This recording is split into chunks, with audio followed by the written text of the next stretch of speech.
Navigating by the stars is an ancient practice known as celestial navigation, which has been used by sailors and travelers for thousands of years. Here's how it works. 1. Understanding the celestial sphere. The celestial sphere is an imaginary sphere that surrounds the Earth, with stars fixed on its surface. As the Earth rotates, different stars appear to move across the sky in predictable patterns. 2. Identifying key stars and constellations. Certain stars and constellations are crucial for navigation because they are easily recognizable and maintain fixed positions relative to Earth. Polaris, North Star.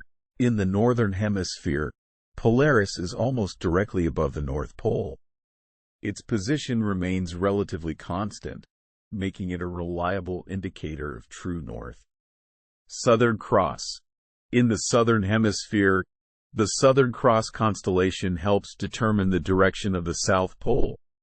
3. Using the stars to find directions. Polaris. Locate the Big Dipper, Ursa Major, constellation and find the two stars at the edge of its bowl. These pointer stars lead directly to Polaris. The height of Polaris above the horizon gives the observer's latitude in the Northern Hemisphere. Southern Cross.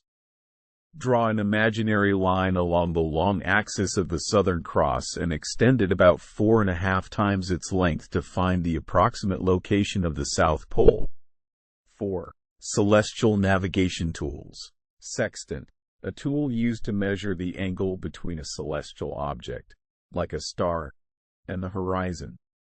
This angle, known as the altitude, helps determine the observer's position. Chronometer. An accurate timekeeping device essential for determining longitude.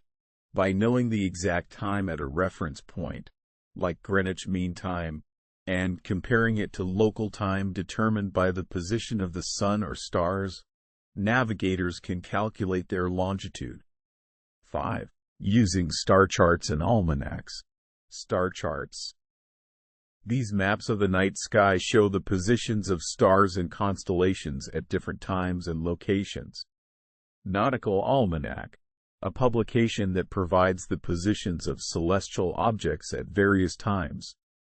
Essential for making precise calculations.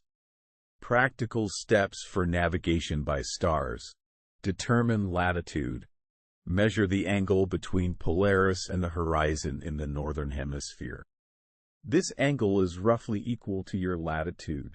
Determine longitude. Use the chronometer to find the difference between local time, derived from the position of the sun or stars, and the time at a known reference point, like GMT. Each hour of difference corresponds to 15 degrees of longitude. Plot your position. Use the latitude and longitude obtained to plot your position on a nautical chart. Example. Finding your position at sea. Locate Polaris. If you're in the Northern Hemisphere, locate Polaris using the Big Dipper. Measure altitude. Use a sextant to measure the angle between Polaris and the horizon. Determine local time. Observe a celestial event, like a star passing the meridian, and compare it to the chronometer's time. Calculate longitude. The time difference tells you how many degrees east or west you are from the reference point. By mastering these techniques, navigators can traverse vast oceans and unknown lands, guided solely by the stars above.